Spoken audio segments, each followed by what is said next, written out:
Viewers, நாங்களடி Lakshmi. நீங்கள் பார்த்துட்டு இருக்கிறது 0%. எல்லா சீரியலுமே ஒரு ட்ராக் ஒன்றா வந்துட்டு இருக்குது. இது மாதிரி நிறைய டைம் நடக்கும். ஃபார் எக்ஸாம்பிள் சொல்லணுன்னா, நிறையா சீரியலில் ஒரே டைம் கல்யாணம் நடக்கும். ஏன் ஃபர்ஸ்ட் நைட் கூட எல்லாத்துலேயும் ஒரே டைமில் கொண்டு வருவாங்க. அதேமாதிரி ப்ரெக்னென்சி ட்ராக், அதே மாதிரி ஒரு ட்ராக் கொண்டு வந்திருக்காங்க. அடி வாங்குறது ஹீரோயின்ஸ்.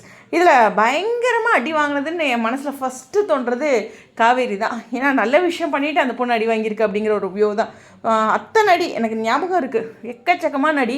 ஒவ்வொரு அடியுமே ரியலாகவே அவங்களுக்கு விழுந்துச்சு. உண்மையுமே அந்த சீரியல் லைவில் கூட ஒரு இடத்துல சொன்னாங்க, நல்லா தெரியணும் அப்படிங்கிறனால வாங்க தானே வேணும் அப்படின்ட்டு சொல்லியிருந்தாங்க. அது நேச்சுரலாக இருக்கணும் அப்படிங்கிறதுக்கு. நிச்சயமாக என்னுடைய இதில் இதுக்கு ஒரு ஆர்டர் கொடுக்கணுன்னா காவேரிக்கு முதலிடம். ரெண்டாவது அரசி. பண்ணது தப்பு தான், ஆனால் நோக்கம் அப்படிங்கிறது சுயநலமாக இல்லை, 2 குடும்பம் சேரணும் அப்படிங்கிற ஒரு விஷயம். அறியாமை. இன்றைக்கி பழனி நிறைய கேள்விகள் கேட்டதெல்லாம் நியாயமாக இருக்குது, அதை பற்றி நம்ம பேசலாம். பட் இந்த இடத்துல அதிக அடி. இனிமேல் கோமதி நினச்ச நேரம்லாம் அடிச்சிருப்பாங்க. பட் அது ஒரு அம்மாவுடைய பாசம், அந்த சாபம் கூட கிட்டத்தட்ட விட்டுட்டாங்கன்னு சொல்லலாம். அந்தளவுக்கு அடி அப்படிங்கிறது தான். ஆனால் ஒரே ஒரு அடி, ஒரு சில அடி தான் எனக்கு தெரிஞ்சு, ஒரு அடி தான் நினைக்கிறேன் இல்லையா சிந்துக்கு.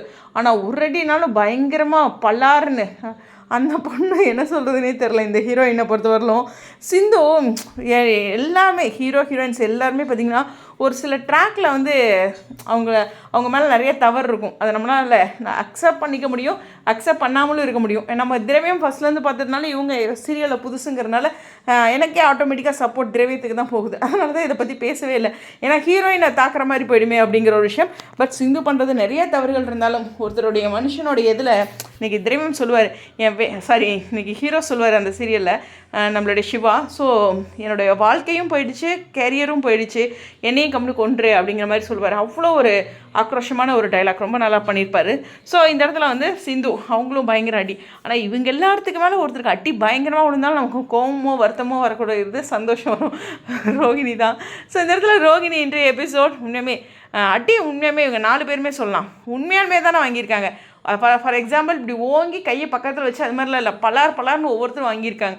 அதுதான் இங்கே கவனிக்கக்கூடியது. 4 பேருமே வாங்கினாலும் ஒருத்தரோட அடி மட்டும் சந்தோஷத்தை கொடுத்துருக்கோம். சீரியலை கடந்து வருத்தம் தான். பட் சீரியலோடு பார்க்கும்போது அது ரோஹிணியோட அடி.